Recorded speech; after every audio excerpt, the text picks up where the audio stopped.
Hai Sisi, Nielma. Cuma bisa sampai segitu aja ya. Yuk bangkit berdiri.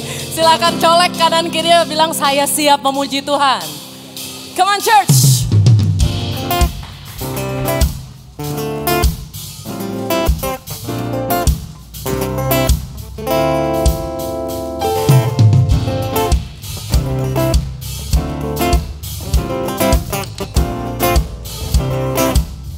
Sama-sama nyanyikan.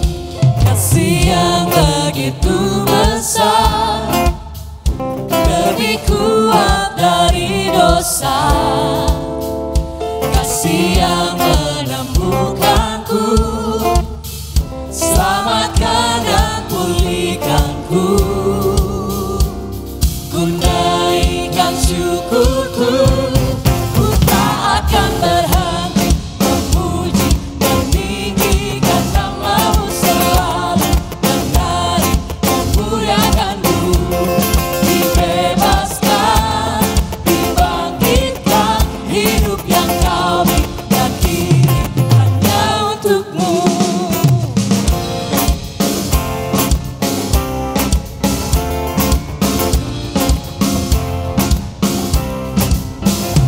Kasih yang begitu besar, lebih kuat dari dosa. Kasih yang menemukanku, selamatkan dan pulihkanku. Ku naikkan syukurku, ku tak akan berhenti memuji, meninggikan namamu selalu, menari, memuliakanmu. Dibebaskan, dibangkitkan, hidup yang kau berikan kini hanya untukmu. Takkan berhenti memuji, meninggikan namamu selalu, menari, memuliakanmu. Dibebaskan, dibangkitkan, hidup yang kau berikan kini hanya untukmu. Kami memuji kebesaran-Mu Tuhan di pagi hari ini. Bersyukur buat kasih setiamu yang luar biasa nyata atas hidup kami.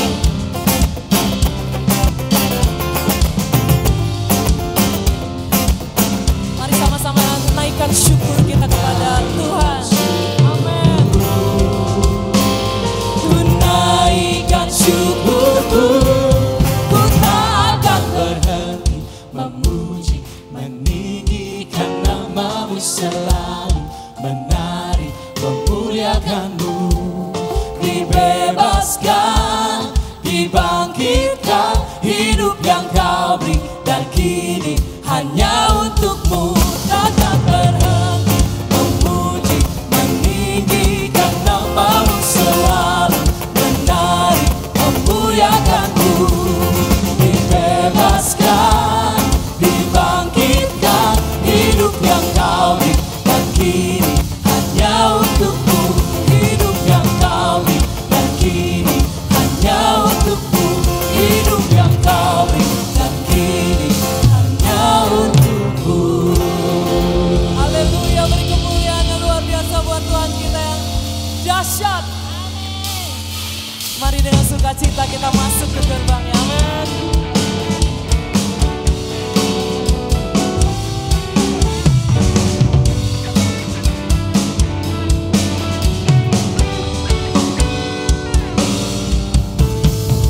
Masuk gerbangnya bersyukur dengan penuh pujian, bersuka di hadiratnya, nyanyi besarkan agung namanya, puji dia tiuplah sangkakala, musik dan tarian.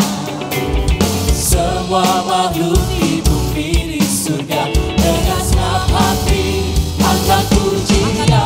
Sebab Tuhan baik, sebab Tuhan baik, sebab Tuhan baik, anugerahnya kekal selamanya.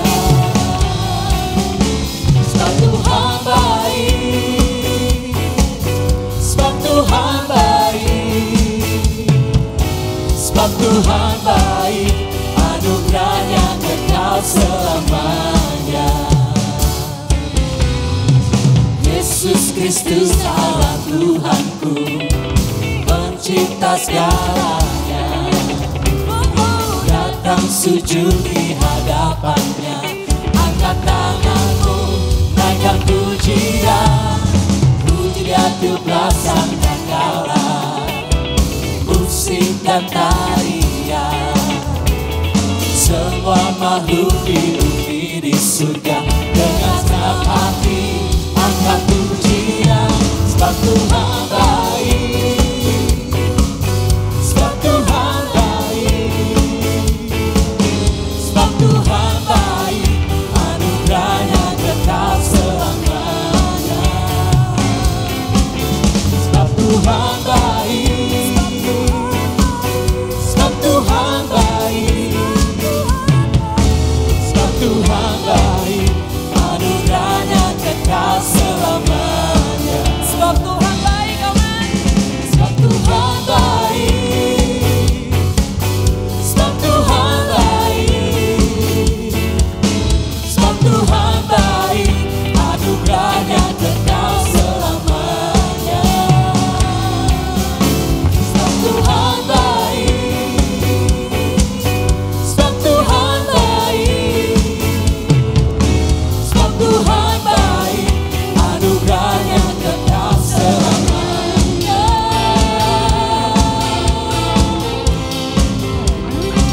Anugerahmu kekal selamanya. Sebab Engkau baik Tuhan. Haleluya. Sebab Tuhan baik, sebab Tuhan baik, Amin. sebab Tuhan baik, anugerahnya kekal selamanya. Sebab Tuhan baik, Sebab Tuhan baik. sebab Tuhan baik, Sebab Tuhan baik. sebab Tuhan baik, anugerahnya kekal selamanya. Sebab Tuhan baik, sebab Tuhan baik,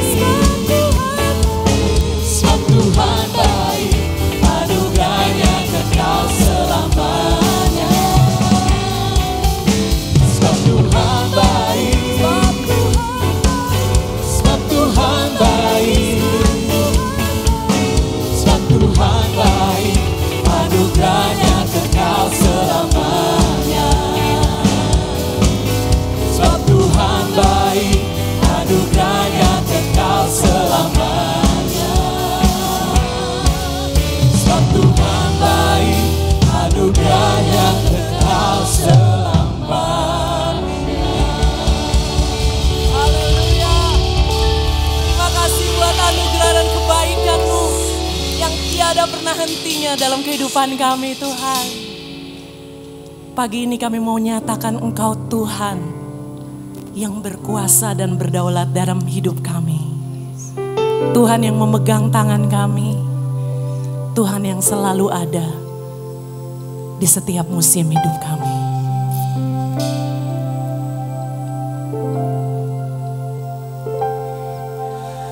Di telapak tangan-Mu tertulis namaku, di dalam genggaman-Mu seluruh hidupku.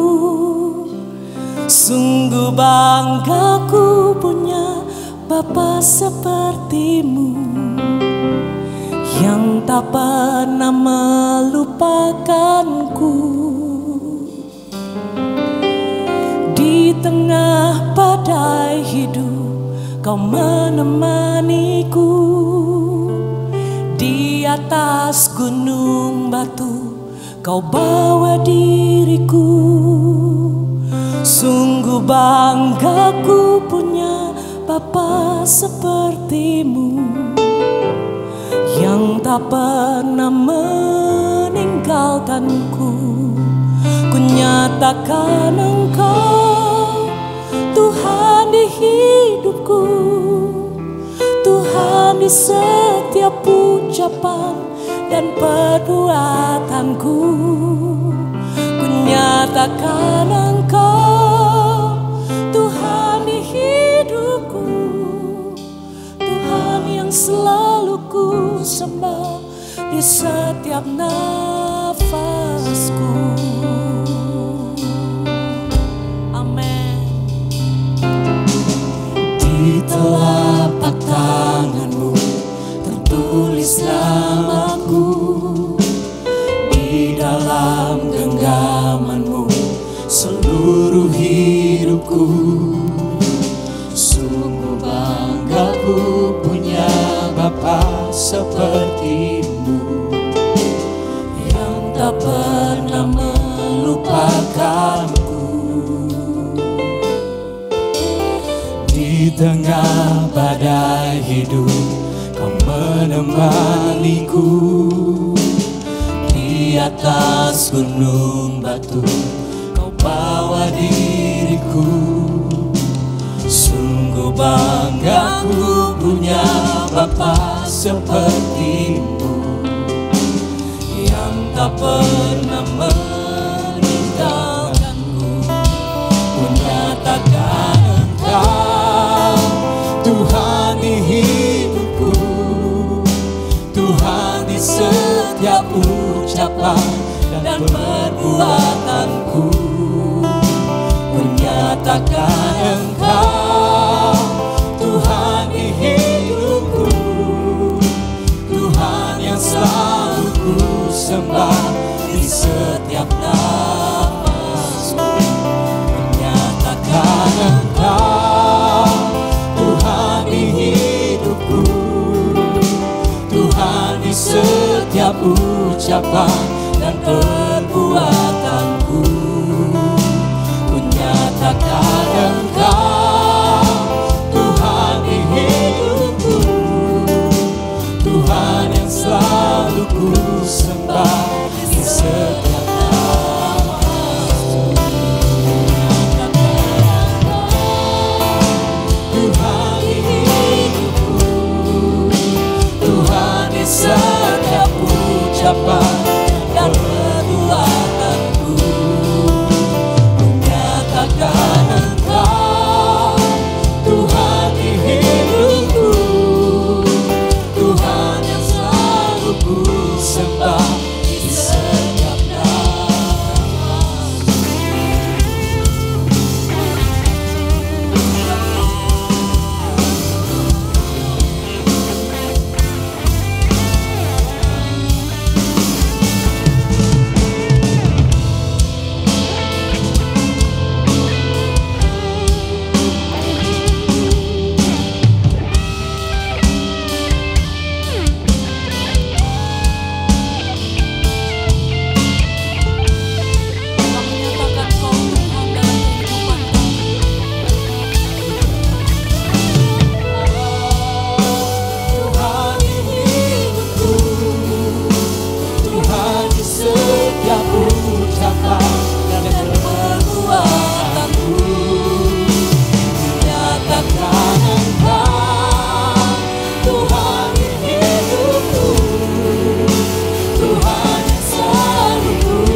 dalam kehidupan kami.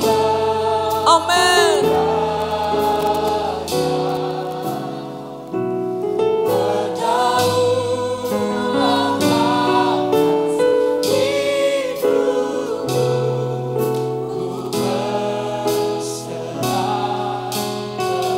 Kami nyatakan bahwa Engkau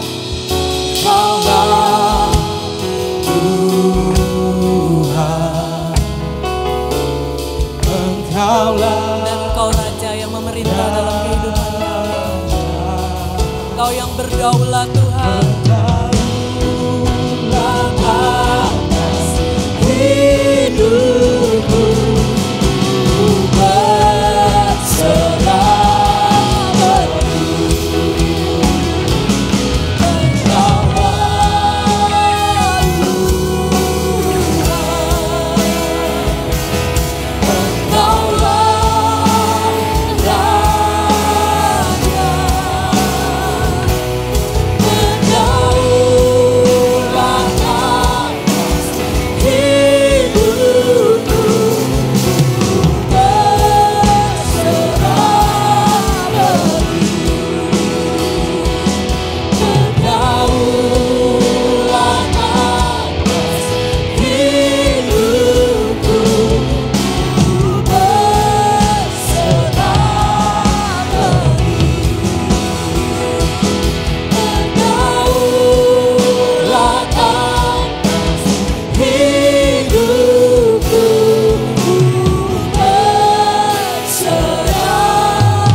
Kemuliaan bagi Tuhan.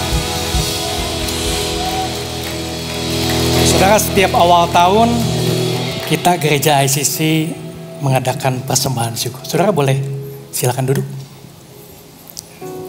Ini yang biasa kita lakukan di awal tahun. Saudara bisa memberikan melalui amplop.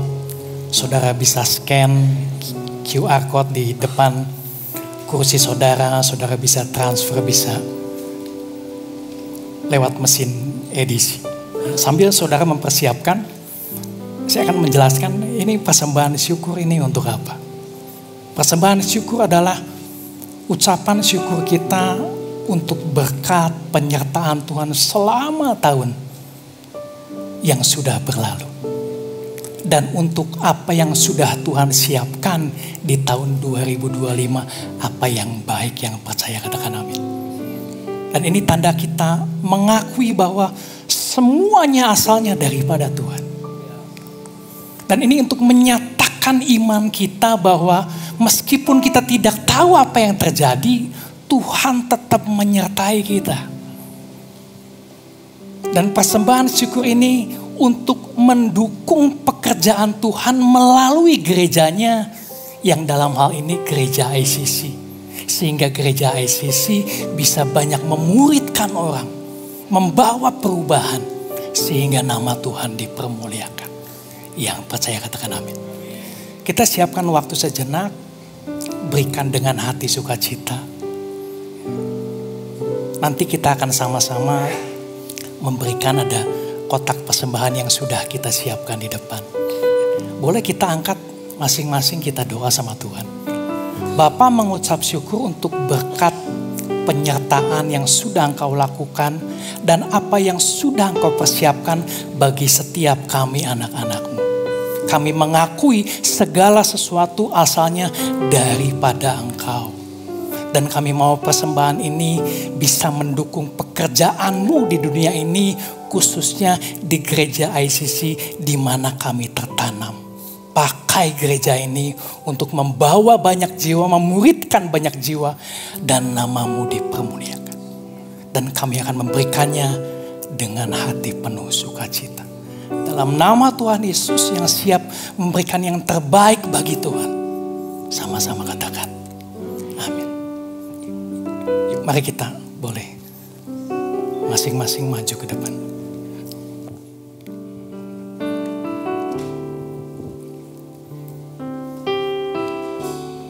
Takkan pernah ku bawa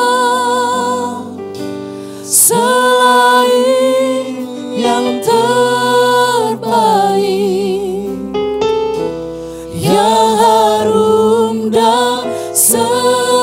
sejati di hadapan tatamu. Yesusku, terimalah korban syukurku ini yang mengalir di hatiku, yang mengalir di hatiku, yang mengalir di hatiku sebagai penyembahanku. Inilah persembahan kami sebagai wujud rasa syukur dan terima kasih kami atas penyertaan-Mu, atas berkat-Mu yang melimpah, atas penyediaan-Mu Tuhan, dan atas setiap jawaban doa yang Kau berikan dalam kehidupan kami. Thank you Lord, in Jesus name we pray. Amin. Silakan saksikan video berikut ini.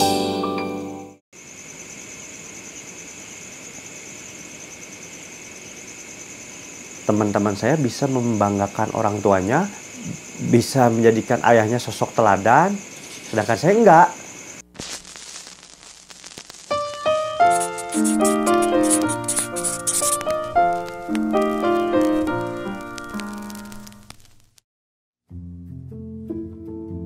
Saya tuh lahir di keluarga yang serba sulit ya secara finansial. Jadi masa kecil saya tuh kalau diingat-ingat sekarang, wah ternyata berbeda dengan teman-teman saya yang lain. Ayah saya itu mengalami kepahitan luar biasa dalam hidupnya, menjadi seorang ayah, jadi seseorang yang introvert dan pesimis. Hidupnya tuh sangat pesimis. Jadi yang keluar dari mulutnya itu nggak bisa saya serap sebagai value. Karena dia introvert, tiap hari tuh ngegambar di kertas bekas, dan ya udah gambarnya random aja dan nggak pernah terarsipkan juga. Jadi ya udah sama si mama juga di kilo gitu sih kertas-kertas itu teh. Saya sering bikin quotes, tulisan-tulisan pendek, terus kayak Tuhan kasih tahu, papa kamu tuh kan punya talenta gitu. Terus ya juga ya, si papa kasihan kerja sampai udah kakek-kakek masih kerja di pabrik. Dari situ saya punya ide, udah aja coba si teks-teks tadi, quotes tadi, saya minjem tangannya papa untuk mengilustrasikan gitu. Pak coba berikutnya, Pak kasih lagi quotes berikutnya. Saya bikin aja Instagram khusus apa ya. Saya pikir ya udah saya namain aja Seni Kanji. Wah rame orang nawarin kolaborasi brand, ngajakin pameran. Saya akhirnya bisa ibadah ke gereja juga ya karena Seni Kanji. Karena Adriel, leader di iClick saya, dia beli produk Seni Kanji, diajakin ikut aja setiap Selasa kita kumpul ada iClick. Oh iClick apaan ya? Oh ternyata Komsel gitu. Bukan cuma dari sisi ekonomi, tapi Tuhan berkati saya, Tuhan pulihkan hubungan saya dengan papa. Di situ saya jadi bangga, jadi anaknya Pak Supomo. Karyanya si papa diapresiasi banyak orang, di interview media lokal, media nasional, media internasional, diajakin pameran, kolaborasi, dialih-mediakan ke dalam berbagai bentuk produk. Saya bikin repro art printnya laku keras, dan ya itulah terjadi dengan begitu cepat gitu sampai si papa tuh meninggal 2021 gitu. Papa meninggal 2021. Wah, secepat ini ya Tuhan panggil. Tapi ya puji Tuhan, saya menikmati momen-momen quality time sama papa. Saya syukurin papa 2020 tuh, karena dia nggak mau ke barbershop takut ketularan COVID. Jadi saya syukurin. Tiap hari saya ketemu, ngobrol, teleponan. Itu tuh nggak pernah saya lakukan sepanjang hidup saya sebelum era pandemi. Akhirnya di masa akhir hidupnya si papa bisa mengucap syukur, berterima kasih sama Tuhan. Tuhan bekerja dalam hidup papa. Ini karya terakhirnya Papa Supomo, satu-satunya karya yang digambar di kanvas, tapi tetap pakai spidol ya. Ini ayat favorit saya dan Papa, ayat favorit kita berdua dari Amsal 17 ayat 22. Hati yang gembira adalah obat yang manjur, tetapi semangat yang patah keringkan tulang. Ini digambar pas lagi COVID lagi tinggi-tingginya, yang varian Delta tuh, di bulan Juli 2021. Ini digambar 23 Juli 2021. Dan ini karya, benar-benar karya terakhir sebelum Papa meninggal. Karena 2 hari setelahnya, 25 Juli itu Papa meninggal. Papa tutup usia, dan ini ya udah, ini karya terakhirnya, satu-satunya karya seni kanji yang ngambil inspirasi dari Alkitab. Dan satu-satunya yang di kanvas. Gitu. Ya, si Papa menghembuskan nafas terakhirnya itu di pangkuan saya. Dan akhirnya peninggalannya si Papa itu bisa dikenang, umurnya panjang gitu. Kalau saya selalu berpikir kayak hidup tuh pendek, tapi seni itu panjang gitu. Kita nggak tahu sampai kapan orang akan tetap mengenang bahwa dulu pernah ada hidup seorang ayah dan anak berkolaborasi bikin sebuah proyek namanya seni kanji. Dan semoga itu bisa terus memberkati banyak orang. Luar biasa. Kayaknya orangnya ada di sini. Nanti kapan-kapan mau minta dicukurin boleh kayaknya ya. By the way, golok naga saya kemana ya? Yuk kita satukan hati dalam doa, kita berdoa. Bapa mengucap syukur kita bisa sama-sama berkumpul di sini, mendengarkan firman Tuhan, diperbaharui, dikuatkan, sehingga kami semakin mengasihi Engkau. Roh Kudus, pakai lidah bibir hamba-Mu untuk menyampaikan persis seperti apa yang Kau mau. Di dalam nama Tuhan Yesus, semua yang percaya sama-sama katakan, amin. Judul saya hari ini, hidup yang benar-benar bahagia. Yang mau bahagia siapa? Semua mau bahagia. Seumpamanya ada orang yang paling kaya, paling sukses, paling terkenal ada di gereja di sini. Dia memberitahu saudara bagaimana cara hidup yang bahagia. Tapi di sebelahnya ada Yesus. Yesus mengatakan hal yang sama. Cara bagaimana kita bisa hidup benar-benar bahagia. Saudara lebih percaya siapa? Percaya Yesus. Karena Yesus adalah Tuhan. Bahkan jauh sebelum orang ini ada, Yesus sudah ada. Dan kebahagiaan asalnya daripada Tuhan. Maka ketika Yesus mengatakan inilah jalan menuju hidup yang benar-benar bahagia, kita harus perhatikan betul. Yang percaya katakan amin. Karena Yesus tahu apa artinya bahagia yang sesungguhnya. Dan Yesus tahu bagaimana jalannya ke sana. Kalau kita baca di Matius 5 ayat 1 sampai 12 yang terkenal ucapan bahagia, di sini Yesus memberitahu jalan bagaimana hidup yang benar-benar bahagia. Dan kalau kita baca, semuanya bertolak belakang dengan apa pandangan dunia. Contohnya, berbahagialah orang yang miskin di hadapan Tuhan. Kalau kita berpikir orang yang kaya, tapi Yesus bilang orang yang miskin, orang yang berduka cita, orang yang lapar dan haus, bukan orang yang kenyang. Bahkan orang yang menderita disebut berbahagialah. Dan kata berbahagia ini katanya dari makarios, katakan makarios. Artinya diberkati lebih bahagia. Jadi dari ucapan bahagia ini Yesus mendefinisikan ulang berbahagia diberkati, betul-betul bahagia itu apa? Yang tidak melalui kekayaan duniawi, kesuksesan duniawi, kekuasaan duniawi, tetapi melalui hubungan kita dengan Tuhan. Hidup dalam kehendak Tuhan. Hidup dalam kasih karunia-Nya.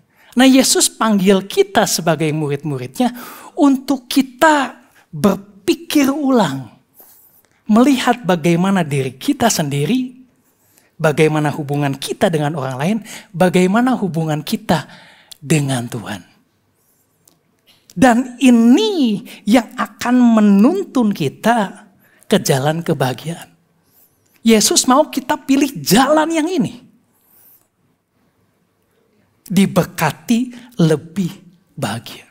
Walaupun pada saat kita melakukan ini akan menuntut pengorbanan. Tapi ini jalan satu-satunya menuju hidup yang benar-benar bahagia. Yang percaya katakan amin. Nah, kita akan bahas satu-satu. Ada 9 ucapan berbahagia. Berbahagialah, berbahagialah. 9 kali. Yang pertama, Matius 5 ayat 3 dikatakan, berbahagialah orang yang miskin di hadapan Allah. Karena merekalah yang empunya kerajaan surga. Miskin ini bahasa aslinya petokos, artinya pengemis. Meminta sedekah. Miskinnya miskin harta, pengaruh, kedudukan, terhormat, menderita kekurangan apapun sehubungan dengan spiritual. Nah, zaman Yesus orang miskin sering diremehkan.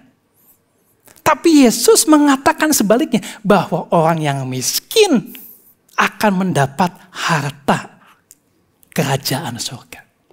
Apa yang Yesus maksudkan? Miskin ini bukan hanya miskin materi. Ya. Tapi miskin secara rohani. Bahwa kita sesungguhnya, semua orang itu sesungguhnya miskin. Tidak punya apa-apa. Semua asalnya daripada Tuhan. Kita membutuhkan Tuhan seperti seorang pengemis yang tidak memiliki apa-apa. Yang mengerti katakan amin. Jadi orang harus sadar dan mengakui bahwa dia membutuhkan Tuhan. Nah, ini mereka ini yang disebut berbahagia. Jadi kalau orang berpikir kebahagiaan asalnya dari kemandirian, semakin hari harusnya semakin mandiri. Tidak usah butuh orang lain. Semakin kaya, semakin berkuasa. Kalau tiba-tiba semuanya ini berkurang, hilang. Maka kebahagiaannya pun ikut hilang, ikut berkurang seketika. Kita bisa lihat banyak orang seperti ini. Mereka jadi stres, depresi, bahkan banyak yang bunuh diri. Orang yang terkenal, yang sukses. Karena apa? Karena mereka meletakkan kebahagiaannya di tempat yang salah. Nah, Yesus mengajarkan kita harus sadar bahwa kita ini sesungguhnya miskin harta, miskin pengaruh, miskin kedudukan, miskin rohani. Semua asalnya daripada Tuhan, bukan kepunyaan kita. Yang setuju katakan amin. Tuhan mempercayakan untuk kita mengelolanya. Nah, ketika orang menyadari dalam satu titik, mengakui bahwa dirinya terbatas, dia butuh Tuhan, bergantung sepenuhnya, ini yang akan membawa kebahagiaan.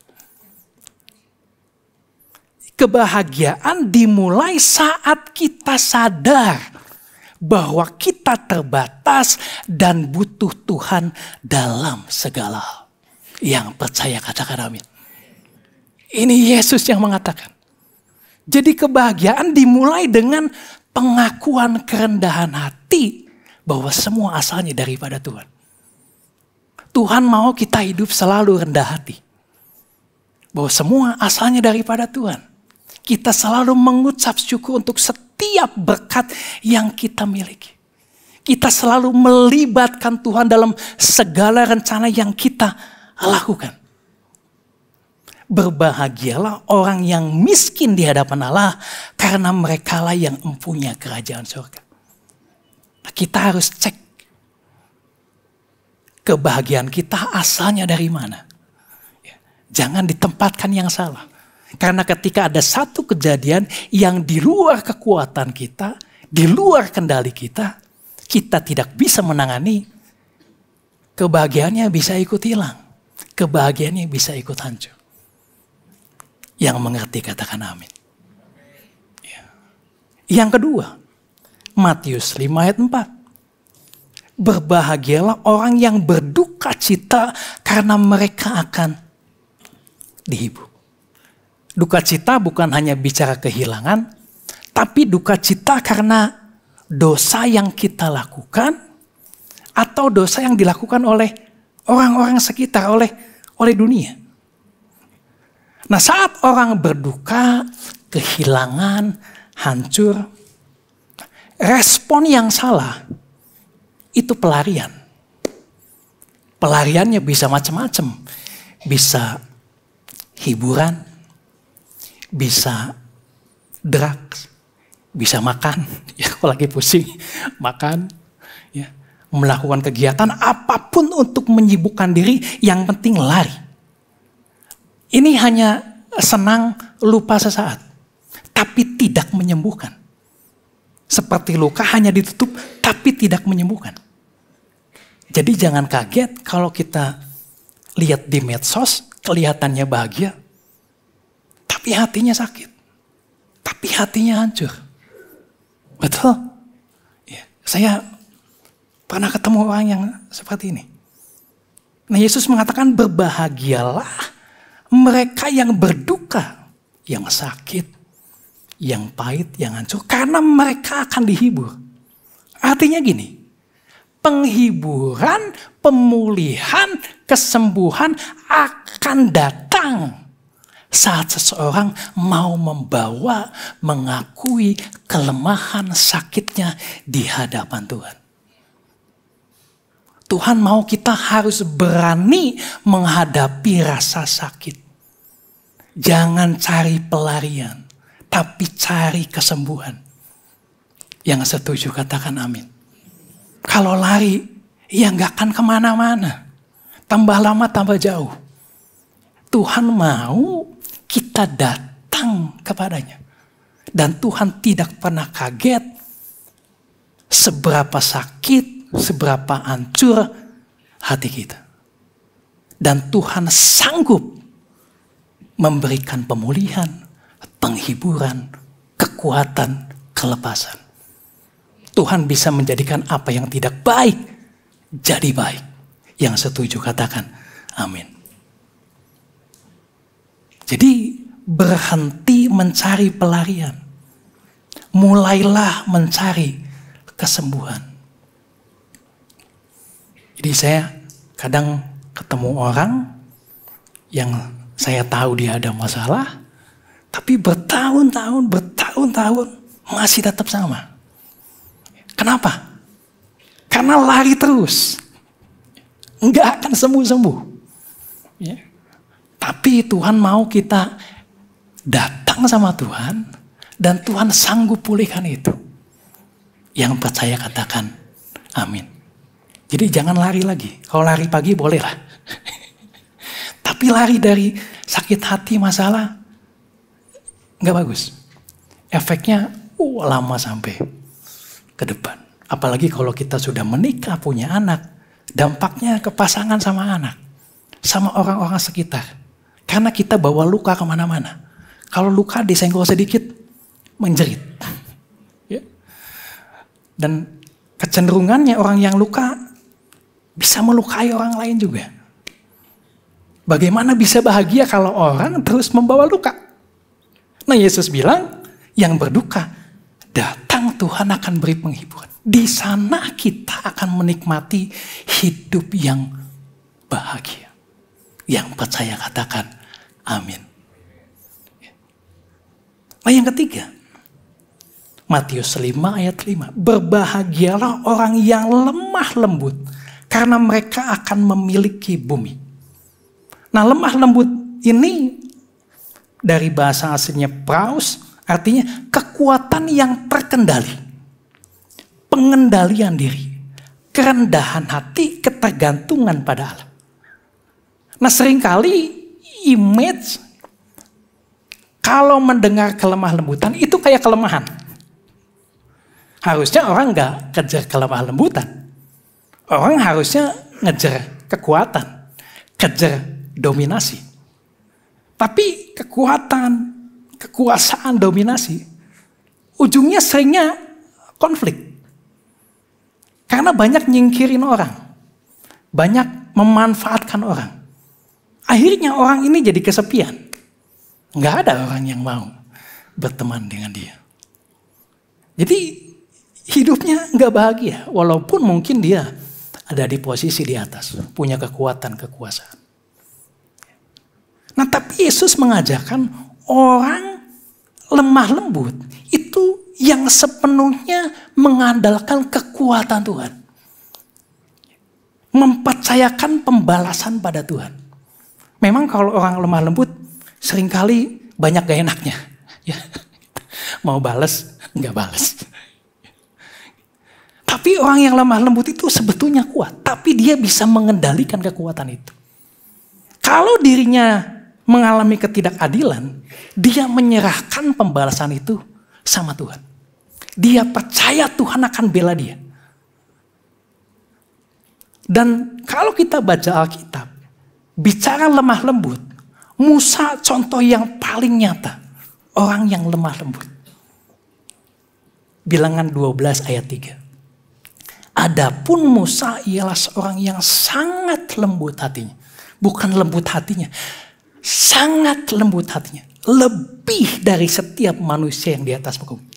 Wah. Ini firman Tuhan yang tulis. Berani menyatakan dari dulu sampai sekarang sampai selama-lamanya. Tidak ada orang yang lebih lembut dari Musa. Nah kenapa? Nah saya kasih highlightnya sebentar ya. Kita tahu Musa ini memimpin bangsa Israel keluar dari tanah Mesir masuk ke tanah Kanaan. Menghadap Firaun, ya, membelah Laut Merah, wah apapun. Mungkin ada lebih dari 2 juta orang sama Musa dipimpin. Bawa akhirnya keluar. Tapi kita tahu bangsa Israel ini dikatakan tegar tengkuk. Bebal. Dikasih tahu ngeyel lagi. Dikasih tahu ngeyel lagi. Dan satu ketika bangsa Israel ini membuat lembu emas menyembahnya. Secara tidak langsung dia berontak, dia tidak tunduk sama kepemimpinan Musa. Dan berontak sama Tuhan. Udah capek-capek Musa bawa. Reaksi Musa apa? Ya, saya pikir kalau reaksi saya apa? Saya pemimpin. Wah, mungkin disikat habis. Saya udah capek-capek. Ya, reaksi Musa apa? Orang yang dikatakan sangat lemah lembut. Keluaran 32 ayat 31.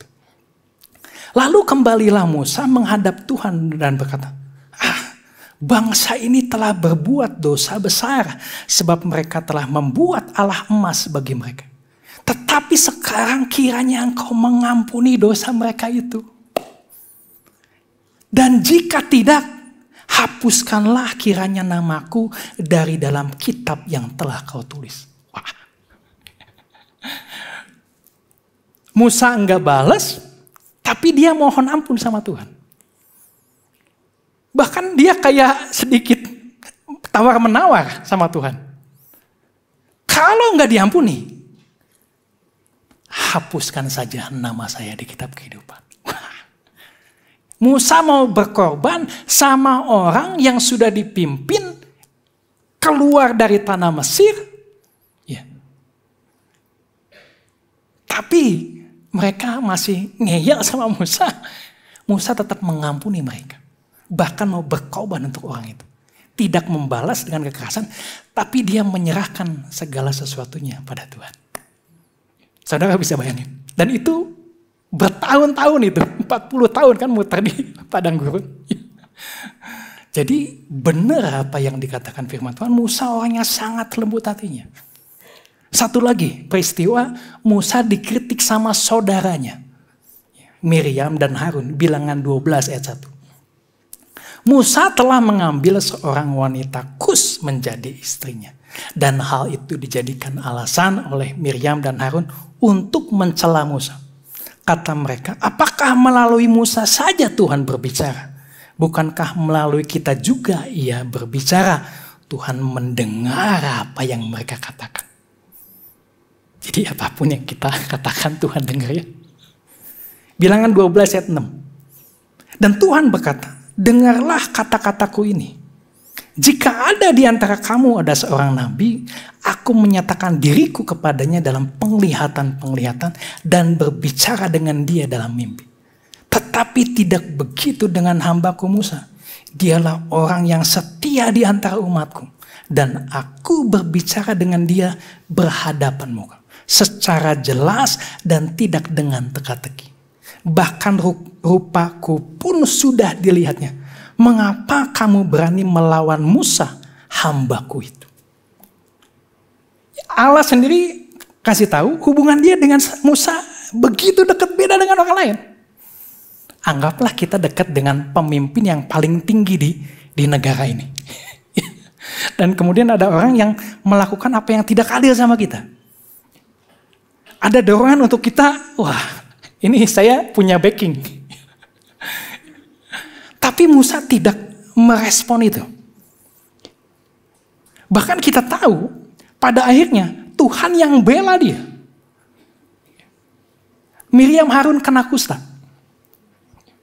Dan setelah kena kusta, apa yang dilakukan Musa? Dia mohon ampun sama Tuhan. Dia tidak balas tapi mempercayakan pembalasan itu sama Tuhan. Memilih pengampunan dan belas kasihan. Hasilnya Tuhan yang bela. Jadi dalam setiap konflik, Tuhan mau yang kita pilih itu lemah lembut. Itu respon yang benar. Berbahagialah orang yang lemah lembut karena mereka akan memiliki bumi. Ini janji Tuhan. Yang lemah lembut akan mewarisi bumi. Lemah lembut membawa kebahagiaan dan berkat Tuhan. Yang percaya katakan amin. Lemah lembut itu kalau konflik sabar, tenang, tidak agresif. Tapi mempercayakan semuanya sama Tuhan. Memberikan pengampunan. Ini yang membuat orang hidupnya berbahagia. Konfliknya enggak lama-lama beres. Enggak lama-lama beres. Tapi kalau kita agresif, konflik 1, konflik 2, konflik 3. Bagaimana mungkin orang bisa bahagia hidupnya? Dan percayalah Tuhan yang bela kita. Jadi pilihlah kelemah lembutan. Kenapa? Karena di dalamnya terdapat kekuatan, damai, dan kebahagiaan. Dalam setiap apapun yang kita hadapi. Yang setuju katakan amin. Keempat, Matius 5 ayat 6. Berbahagialah orang yang lapar dan haus akan kebenaran, karena mereka akan dipuaskan. Kata lapar dan haus ini menyatakan kondisi yang benar-benar lapar, benar-benar haus, sangat menderita, sangat menginginkan. Nah, yang dimaksudkan Yesus lapar dan haus adalah orang yang benar-benar lapar, benar-benar haus, ingin melakukan kehendak Tuhan. Maka mereka yang akan dipuaskan. Orang bisa salah ngejar kepuasan. Bisa beli banyak barang gak berhenti-berhenti. Bisa terus cari pengakuan. Tapi tetap merasa kosong. Tapi tetap merasa gak pernah puas. Enggak salah beli barang. Enggak salah cari pengakuan. Tapi kepuasan diperoleh dari melakukan kehendak Tuhan. Yang percaya katakan amin. Berbahagialah orang yang lapar dan haus akan kebenaran. Karena mereka akan dipuaskan. Orang yang benar-benar rindu untuk melakukan kehendak Tuhan. akan dipenuhi hadirat Tuhan. Dia akan dipuaskan. Dan hidupnya akan tetap kokoh, tetap kuat apapun yang terjadi. Ingat Yesus pernah kasih perumpamaan seorang yang bangun rumah di atas batu. Ketika ada badai hujan, rumah itu tetap kokoh. Dan Yesus mengatakan, ini orang yang mendengar dan melakukan firman Tuhan. Dia tetap kokoh. Menurut saudara, akhir-akhir ini dunia tambah kacau, tambah benar. Sepertinya tambah kacau. Ya. Dan semakin lama kita semakin menua, sepertinya tantangan lebih berat. Yang single dengan udah couple beda. Punya anak 1 sama punya anak 5 beda. Ya. Punya toko 1 sama punya toko 5 beda. Ya, kondisi semua berubah. Tantangan rasanya seperti makin berat.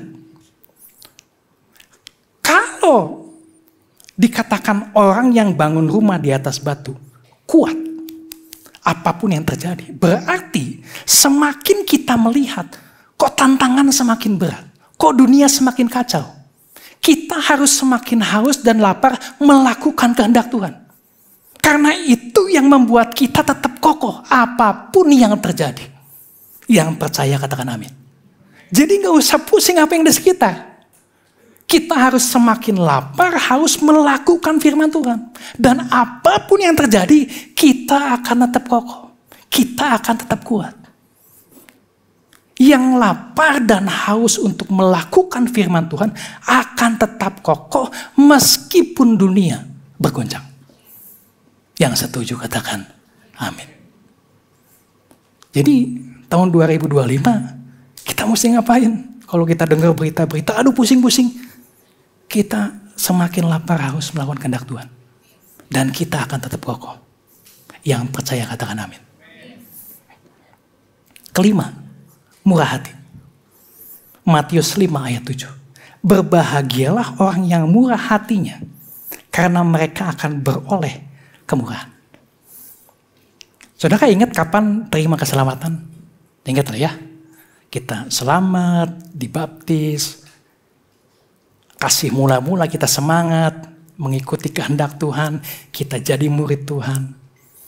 Bahkan seringkali kita suka doa sama Tuhan, kita minta sama Tuhan, pasangan hidup, pekerjaan apa Tuhan, usaha apa Tuhan. Panggilan Tuhan kira-kira apa buat saya? Akhirnya kita menemukan diri kita itu siapa? Talenta kita, bakat kita, karunia kita. Kita makin dewasa, kita terus naik dan tidak akan turun. Kita hidupnya berubah, kita bahagia. Betul? Tapi perubahan ini semua yang baik. Apapun yang Tuhan berikan sama kita, ini bukan untuk pembuktian diri. Bukan juga untuk kepentingan diri sendiri.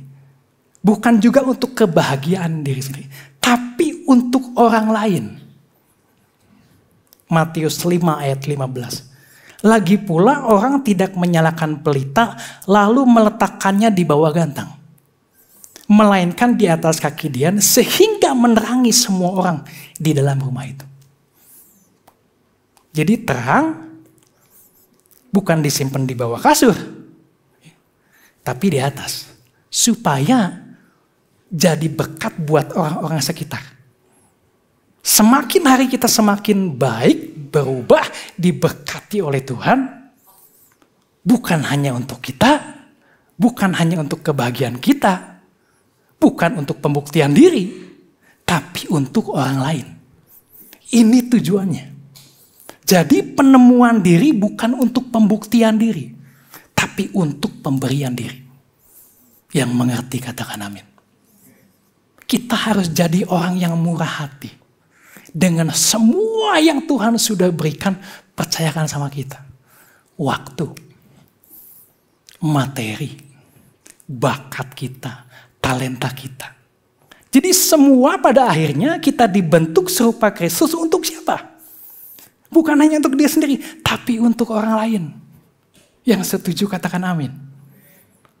Nah, bermurah hati ini dimulai dari mana? Dari keluarga sendiri.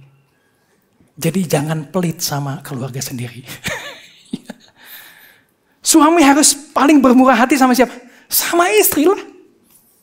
Dalam hal apa? Dalam hal materi. Ya mau ke salon, mau sinsia katanya. Ya kasihlah, mau kerembat kayak ya. Kasih apa lagi? Kasih waktu bermurah hati sama siapa? Ya sama keluarga sendiri, sama anak. Kasih perhatian sama siapa? Sama keluarga sendiri. Ya jangan ngomongin dulu yang di luar. Kalau di dalam baik, bahagia. Kita bisa membawa kebahagiaan ini sama orang lain. Yang di dalam dulu. Murah hati ini ekspresi kasih yang tulus. Berarti pengampunan juga ada di dalamnya. Kalau kita mengasihi, kita mengampuni. Berarti kalau istri salah, harus cepat-cepat diampuni. Kalau suami salah, cepat-cepat diampuni. Kalau anak salah, cepat-cepat diampuni. Karena orang yang bermurah hati akan beroleh kemurahan Tuhan. Orang yang bermurah hati akan berbahagia hidupnya. Bagaimana kita bisa bahagia kalau dalam rumah sendiri kita tidak murah hati? Yang setuju katakan amin. Orang yang murah hati akan menerima kemurahan Tuhan. Saudara bisa bayangkan kemurahan Tuhan seperti apa? Kita hidupnya bahagia, diberkati oleh Tuhan.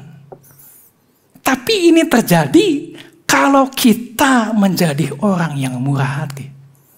Berbahagialah orang yang murah hati. Kita bisa tanya sama keluarga kita, menurut kamu saya murah hati apa enggak?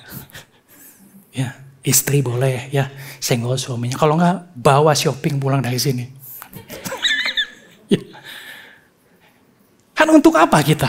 Pertama kan untuk keluarga dulu. Dan saudara akan berbahagia. Amin. Tapi jangan maksa juga, kasihan ya. Tahu budget lah ya batasnya. Ke-6, Matius 5 ayat 8. Berbahagialah orang yang suci hatinya, karena mereka akan melihat Allah. Suci hati di sini bicara tentang kejujuran, ketulusan, integritas. Motivasi, tindakan harus selaras dengan kehendak Tuhan. Ini yang akan mendatangkan kebahagiaan, makarios. Orang yang hidup dengan integritas, hidupnya bahagia. Hidupnya tenang, hidupnya damai. Contoh ya, kalau asli ya bilang asli. Kalau palsu ya bilang palsu. Enggak apa-apa mau pakai asli, pakai palsu, betul. Tapi yang jadi masalah, kalau palsu bilangnya asli. Nah kita akan takut ketika orang mendekati kita. Takut ketahuan palsunya. Jadi kita tidak damai. Karena hidup dalam kepura-puraan. Kita pakai topeng. Kita nggak akan bahagia. Walaupun mungkin yang palsu bisa kelihatan bagus di luar. Kebohongan mungkin bisa terlihat bagus di luar. Tapi ini membawa rasa bersalah. Ada beban. Kita nggak tenang hidupnya. Hidup dalam kejujuran membawa kebahagiaan. Kebohongan hanya menambah beban. Hidup ini udah banyak beban. Jangan ditambah. Semakin bohong, hidup kita semakin beban. Terbatas kita. Karena takut ketahuan. Tuhan mau kita jujur. Itu yang mendatangkan kebahagiaan. Nah, budaya sekarang seringkali menampilkan penampilan luar. Tapi Yesus mengingatkan yang utama kekudusan hati. Yang di dalam bukan yang di luar. Orang melihat penampilan tapi Tuhan menilai hati. Tapi bukan berarti penampilan harus acak-acakan. Harus rapi, bersih, menarik. Menarik gak? Karena kita anak-anak Tuhan. Tapi apapun yang kita lakukan dalam hidup ini motivasinya untuk menyenangkan Tuhan, bukan untuk mencari pujian manusia. Ini yang Tuhan mau. Dan dikatakan berbahagialah orang yang melakukan seperti ini. 7. Matius 5 ayat 9. Berbahagialah orang yang membawa damai, karena mereka akan disebut anak-anak Allah. Saat itu bangsa Israel dalam penindasan bangsa Romawi. Yesus bilang sama pengikutnya, kalian harus jadi pembawa damai, bukan jadi pemberontak. Kalau kita baca di sini jelas dikatakan pembawa damai, membawa damai. Orang bisa pakai kaos tulisannya peace, cinta damai, tapi bawa rusuh, bisa nggak? Bisa. Yesus bilang bawa damai. Nah, zaman sekarang kalau di medsos ada satu kasus viral, apapun itulah, ya. Saya baca komennya banyaknya buat damai, buat rusuh. Buat rusuh. Tambah panas. Ya, tambah panas. Wah. Nah, Tuhan gak mau seperti itu. Tuhan mau kita bawa damai. Jadi kalau ada orang dua konflik nih, kita datang. Bukan jadi tambah rusuh. Tambah damai. Minimal jadi tambah adem, bukan tambah panas. Ini yang disebut anak-anak Allah dikatakan. Identitas kita sebagai anak Allah, kita ini pembawa damai. Orang salah kita maafkan. Kenapa? Karena tidak ada orang yang tidak pernah melakukan kesalahan. Cuma Tuhan. Pertanyaannya, apakah orang melihat kita sebagai pembawa damai atau jawab sendirilah? Nah, Tuhan mau kita dilihat sebagai pembawa damai. Itu yang akan membuat hidup kita makarios, berbahagia. Yang percaya katakan amin. Kedelapan. Ini saya satukan. Matius 5 ayat 10 sampai 12. Berbahagialah orang yang dianiaya oleh sebab kebenaran, karena merekalah yang mempunyai kerajaan surga. Berbahagialah kamu jika karena aku kamu dicela dan dianiaya dan kepadamu difitnahkan segala yang jahat. Bersukacitalah dan bergembiralah karena upahmu besar di surga. Sebab demikian juga telah dianiaya nabi-nabi yang sebelum kamu. Jadi orang yang dianiaya karena kebenaran dan orang yang dicela dianiaya kepadamu difitnahkan segala yang jahat karena menyebarkan Injil. Orang Kristen pada awalnya mengalami penganiayaan berat. Ya, pada saat mereka menyebarkan Injil, gospel, mereka dianiaya. Banyak penyiksaan, bahkan sampai banyak yang dibunuh dengan cara mengenaskan, termasuk para rasul. Nah, di sini Yesus mengatakan, Yesus menjanjikan ada sukacita, ada penghargaan di surga bagi mereka yang tetap setia melakukan firman Tuhan meskipun menderita. Jadi pengikut Kristus banyak godaannya. Godaan untuk kompromi kebenaran. Supaya apa? Supaya kita bisa diterima, supaya kita bisa diakui, supaya kita bisa dapat kangtau. Ya, dapat project. Kadang-kadang kita mengkompromikan kebenaran. Nah, Yesus menekankan jangan takut hidup dalam kebenaran.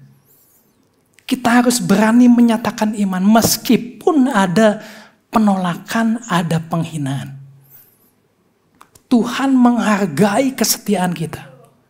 Jangan menyerah ketika ada tantangan iman.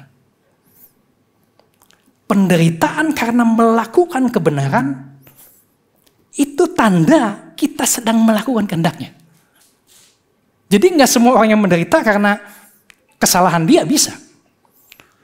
Tapi orang bisa menderita karena dia sedang melakukan kehendaknya. Penderitaan ini jadi bukti kesetiaan kita sama Tuhan. Dan Yesus menjanjikan ada sukacita upah kekal di surga. Bersukacita dan bergembiralah karena upahmu besar di surga. Penderitaan karena melakukan kebenaran membawa berkat kerajaan surga. Yang percaya katakan amin. Nah 9 ucapan bahagia ini bukan hanya teori. Tapi Tuhan mau ini tercermin dalam sikap tindakan kita setiap hari. Sebagai murid Kristus. Sesungguhnya ini adalah ciri-ciri murid Kristus yang sesungguhnya. 9 ucapan bahagia ini. Yesus mendefinisikan ulang. Makarios. Benar-benar bahagia itu apa?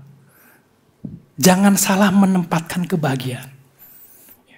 Kita boleh cari uang, kita boleh cari segala sesuatunya. Tapi kebahagiaannya jangan taruh di sana. Kebahagiaan berasal dari hubungan kita sama Tuhan. Kita hidup dalam kehendak Tuhan. Kita hidup dalam kasih karunia Tuhan. Yesus panggil kita sebagai murid-muridnya. Untuk melihat cara pandang yang benar atas diri kita, orang lain, hubungan sama Tuhan. Tuhan mau kita pilih jalan yang ini. Yang Tuhan sampaikan. Meskipun pasti menuntut pengorbanan, menuntut penderitaan. Tapi cuma ini jalan menuju hidup yang makarios. Yang percaya katakan amin. Berbahagialah. Yesus punya keinginan yang besar sekali kita anak-anak Tuhan hidupnya berbahagia. Tapi ada hal yang harus kita lakukan. Yang percaya katakan amin. Nah kita akan baca sama-sama. Ya, Matius 5 ayat 3 sampai 12. Biar nempel. Saya ganjil, saudara genap. Ya. Matius 5 ayat 3. Berbahagialah orang yang miskin di hadapan Allah. Karena merekalah yang empunya kerajaan surga. Ayat 4.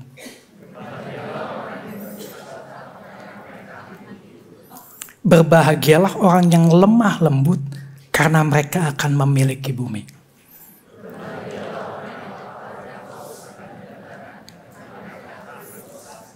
Berbahagialah orang yang murah hatinya. Karena mereka akan beroleh kemurahan.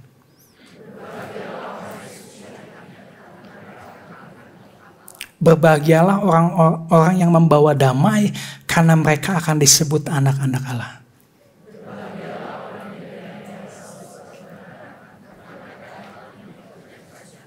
Berbahagialah kamu, jika karena aku kamu dicela dan dianiaya, dan kepadamu difitnahkan segala yang jahat.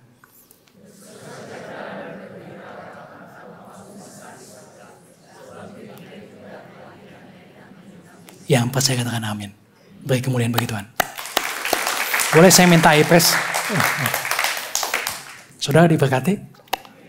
Semoga saudara lebih berbahagia. Makarios. Boleh kita bangkit berdiri? Ya.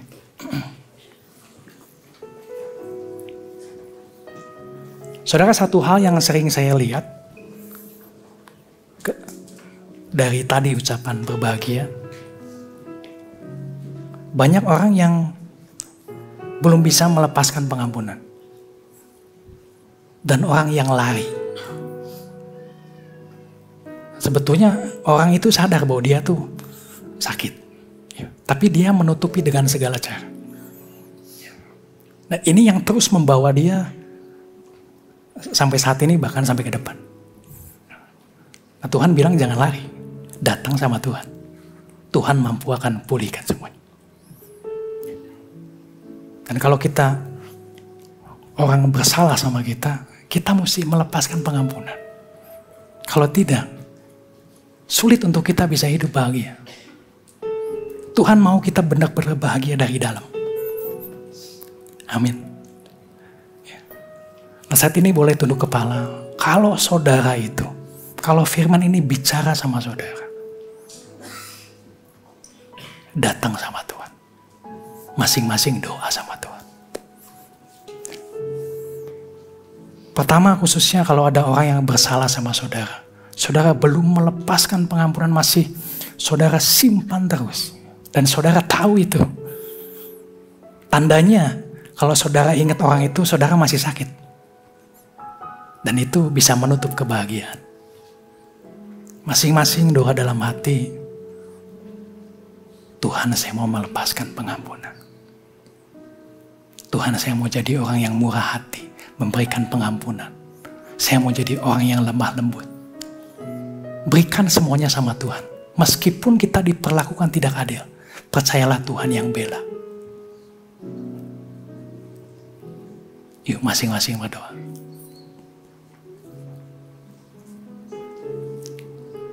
Tuhan, Kau yang tahu segala sesuatunya. Bahkan Kau bisa mendengar apa yang kita katakan. Bahkan Kau bisa mendengar apa yang dalam hati pikiran kita. Saat ini kami mau melepaskan pengampunan Tuhan. Untuk orang yang sudah bersalah pada kami. Saya banyak dirugikan Tuhan. Dikecewakan, diperlakukan tidak adil selama ini. Dan itu masih mengganjal dalam hati saya saat ini Tuhan. Tuhan, hari ini saya mau mengambil keputusan untuk melepaskan pengampunan. Berkati orang itu Tuhan. Aku serahkan, percayakan semuanya ke dalam tangan-Mu.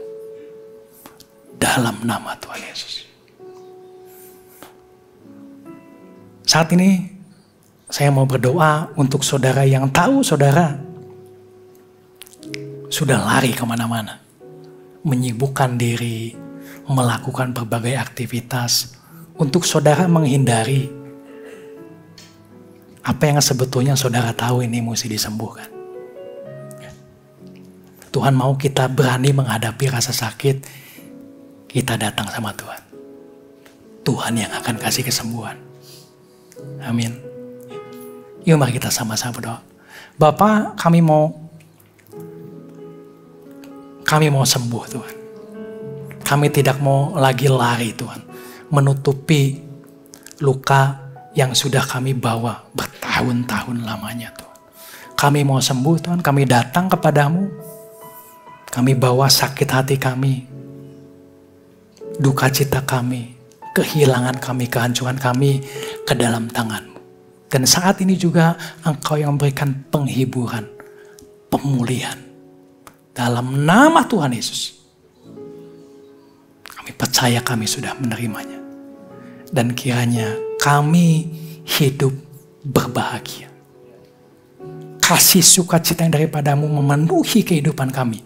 Mulai hari ini sampai selama-lamanya. Di dalam nama Tuhan Yesus. Yang percaya sama-sama katakan. Amin. Beri kemudian bagi Tuhan. Silakan duduk. Kita akan dengar ada beberapa pengumuman.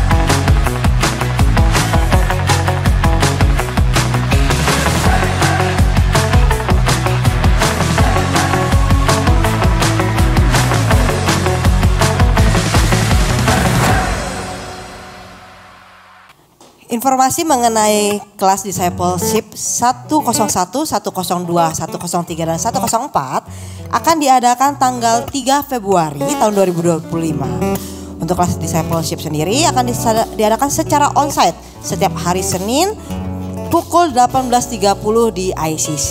Diharapkan untuk semua jemaat yang terlibat bisa bertumbuh bersama di dalam Kristus dan berdampak bagi lingkungan sekitar. Jadi saudara, segera daftarkan diri Anda dan bertumbuh bersama kelas discipleship. Sebelumnya, saya mau mengucapkan selamat pagi untuk jemaat ICC. Karena hari Rabu nanti kita akan merayakan tahun baru Imlek. Jadi saya mau mengucapkan Kongsi Fatsai, Wojunimen, Sinien Koile, Senti Chenkang, Wan Serui, Nien Nien Yui.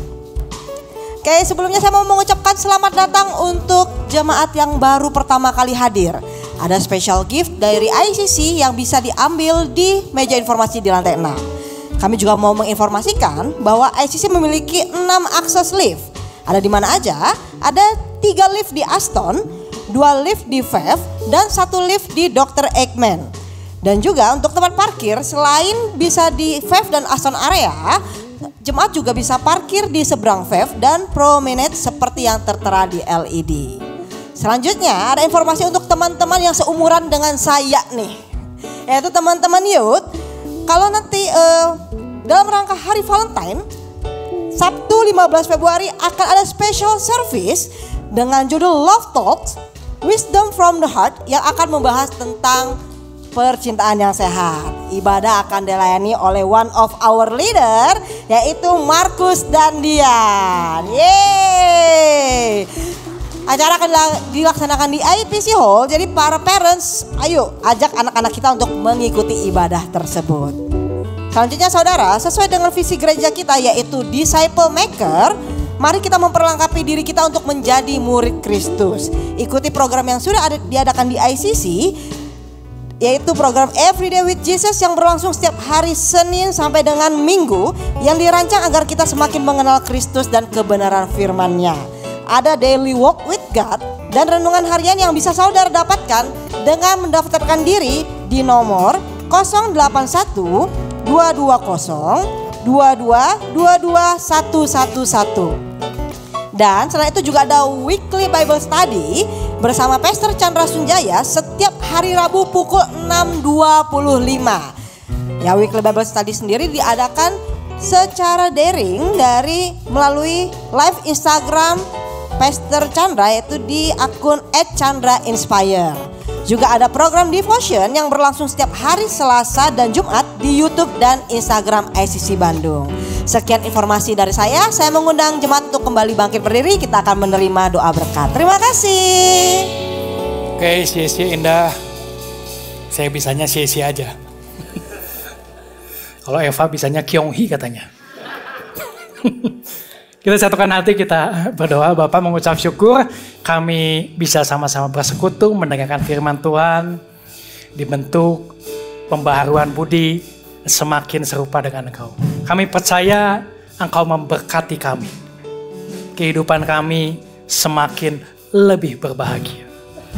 Kami percaya Engkau sudah menyediakan berkat untuk setiap kami anak-anak-Mu. Mari kita angkat kedua tangan kita. Tuhan Yesus memberkati, melindungi, menyinari kita dengan wajah-Nya dan memberikan kasih karunia. Menghadapkan wajah-Nya dan memberikan kita damai sejahtera. Diberkatilah keluargamu, pekerjaan, usaha, kesehatan. Kebahagiaan akan selalu melingkupi kehidupanmu, keluargamu. Dimanapun kau berada, kau akan menjadi pembawa damai. Berkat kasih sukacita yang daripada Tuhan mengikuti kita mulai hari ini sampai selama-lamanya. Di dalam nama Tuhan Yesus yang percaya sudah menerimanya, sama-sama katakan amin. Tuhan Yesus memberkati.